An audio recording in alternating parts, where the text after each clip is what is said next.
Et il y avait ma meuf actuelle, tu vois. Ah, je savais pas. Ils savaient pas. C'est-à-dire que je vois, il y a tout le monde qui débarque. Ils sont venus en mode surprise. On vient te soutenir, tu vois. Et je dis, mais putain, j'espère l'avocat, il va pas lire la lettre. Moi, je fais des grands signes. Non, non, non, non, dis rien.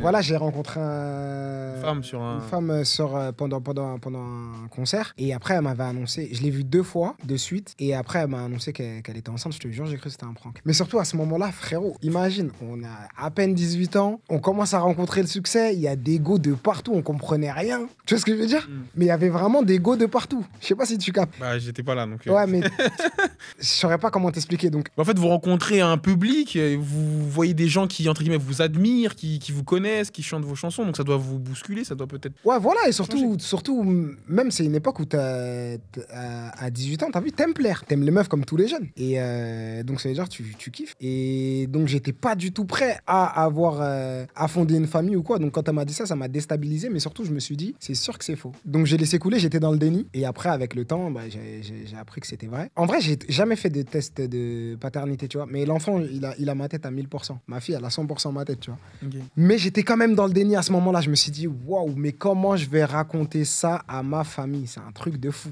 Je vais leur dire, hey, les gars, salut maman, je te présente, il y a une fille là.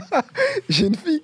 J'ai dit, mais comment je vais raconter ça? Et je te dis la vérité, j'ai agi un petit peu lâchement, j'ai rien dit. Je l'ai gardé pour moi, j'allais la voir en cachette et tout. Ça a duré combien de temps? Ça a duré au moins 3 ans. C'était un secret de malade. Le plus gros secret de ma vie. Pendant 3 ans, ta maman, elle savait pas qu'elle était grand-mère. Pendant 3 ans, toute ma famille, ils savaient pas qu'ils étaient grands. Ma maman, elle savait pas qu'elle était grand-mère.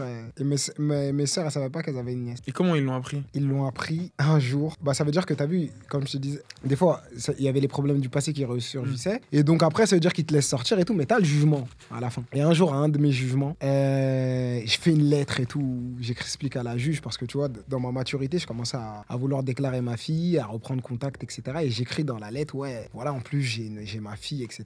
Et l'avocat, il le lit à haute voix, mais moi, je savais pas que ma famille, elle allait venir. Et il y avait ma meuf actuelle, tu vois.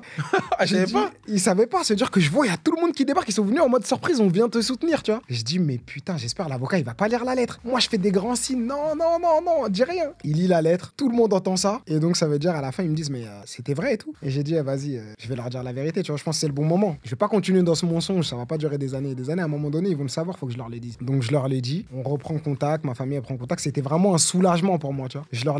Là, vraiment, je pouvais aller de l'avant.